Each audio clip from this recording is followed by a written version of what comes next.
Hello, and welcome to Without Fathom. I'm MacGuffen, this is Daggerheart, and in this video, I wanted to give some examples of how to use the information I've gathered in my first two Daggerheart Overanalyzed videos to make homebrew weapons and armor. I've collected the info from these guides into a nice, convenient PDF, and I will be releasing it, and another for the homebrew items I'll be creating. I'll update these PDFs as I release more videos in this series.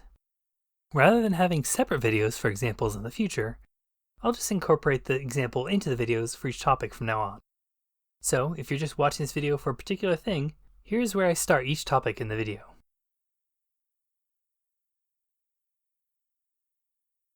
First is something that I immediately noticed was missing from the core book. Magical secondary weapons. All the secondary weapons deal physical damage, even a few that honestly seem like they could be magic. I've created 6 sets, 1 for each trait, and 6 unique weapons, 1 for each trait, spread across tiers 2 through 4. So let's begin with one inspired by one of the greatest wizards of all time, Jim Darkmagic. Jim Darkmagic is known for his dual-wielded wand style of casting, but he doesn't get that option in Daggerheart. Yet. So let's start filling out the details. Name? Dual Wielder's Wand. Trait? It's for a wizard, so knowledge would work best. Range? Primary weapon wands are far range, so let's go with that. Damage type?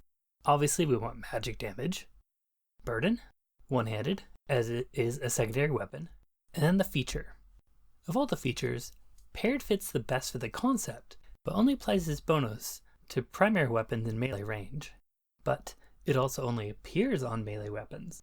Maybe we can take this already variable feature and make it more variable. Perhaps it applies to all attacks with a primary weapon within its own range. From there, we can use the chart to determine the damage die and bonus. It's a secondary weapon, so it gets a d6 damage die and a 1, 3, 5, 7 bonus progression. Then, we apply the feature modifications. Normally, the paired feature gives an increase to the damage die, but that would actually make it more powerful than the primary weapon wands.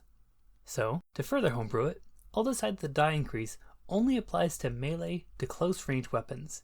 But we'll keep the -1 to bonus. So the progression becomes 0, 2, 4, 6. And just like that, we have a brand new secondary weapon. Next, I made 5 more sets of ranging complexity, including just changing the damage type, a set that has a feature that only appears on a unique secondary weapon, a set that uses a primary weapons feature, creating my own minor utility feature, and sneaking in a feature from one of the campaign frames. Now we have 6 sets of homebrew magical secondary weapons. I also made some unique weapons that are either reflavored magic versions of core secondary weapons, or adapting primary weapon features to secondary weapons. Another thing that I noticed that was missing was instrument weapons. We have bards that are expected to fight, and some of them are going to be playing their own battle music while they do it. So logically, it would make sense that there would be instruments that they can use to attack, right? Instruments of war, you might say? Woo! They'll have presence as their trait, two-handed as the burden, and each set has a different range. Instead of deciding what instruments would have what range, feature, etc., I decided to come up with general themes that the players decide what makes most sense. I wasn't a band kid growing up, so this is not my field of expertise. The weapons I've come up with are Golden Instrument with a dueling feature, Blasting Instrument with concussive, Scorcher Instrument with burning, Crowd Pleaser Instrument with bouncing, and Adaptable Instrument with versatile, letting you do a little extra damage up close. Just sit and think about what instrument you use for each of these. Maybe comment if you find an idea you like. Now, onto the armor. I decided the easiest armor to make would be various trait boosting armors similar to the Bellemois Fine Armor, changing the names and what trait it gives bonus to. After that, I made 3 unique armors with new features. The second tier Fool's Armor with the Gamble feature, which lets the wearer give the GM a fear token to increase or decrease the value of any roll by 1, but it gives the GM an additional fear each time you use it in a day.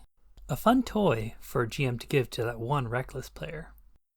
The feature, while it is a bit risky to use, is still a buff, so I lowered the thresholds a little.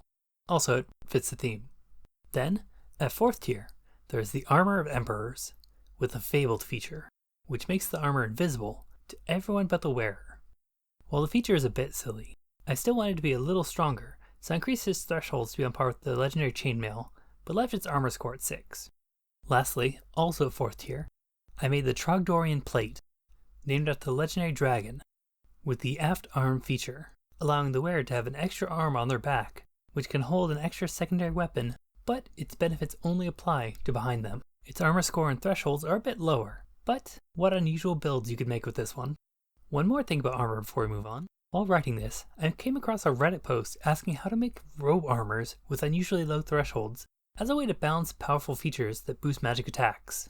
So, I already had a spreadsheet that automatically calculates thresholds, so I figured it couldn't hurt to make the numbers available for people to use. Here you go. Use responsibly. The last thing I want to take a look at for this video is the weapons and armor from the Indianapolis Bells Hells one-shot, and this is some conversion videos to use the knowledge I've gathered to make usable versions of as many of them as we can. Very minor spoilers for Campaign 3, so if you prefer to, you can skip to the time here. I filled in the blanks to make them usable. Here are some interesting things that I found. Fern's Lunar Sickle has the channeling feature, which only appears on armor in the core book, and her armor is just reflavored advanced leather armor. There's not one, but 2 weapons with multiple features.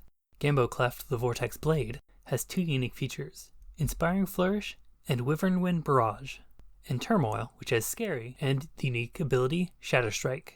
Dorian's Mithril Halfplate has the stats of advanced chainmail armor, but without the heavy feature.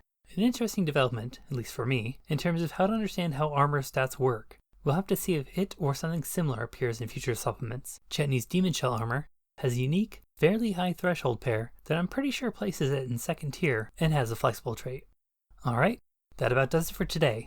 Hope you enjoyed the video.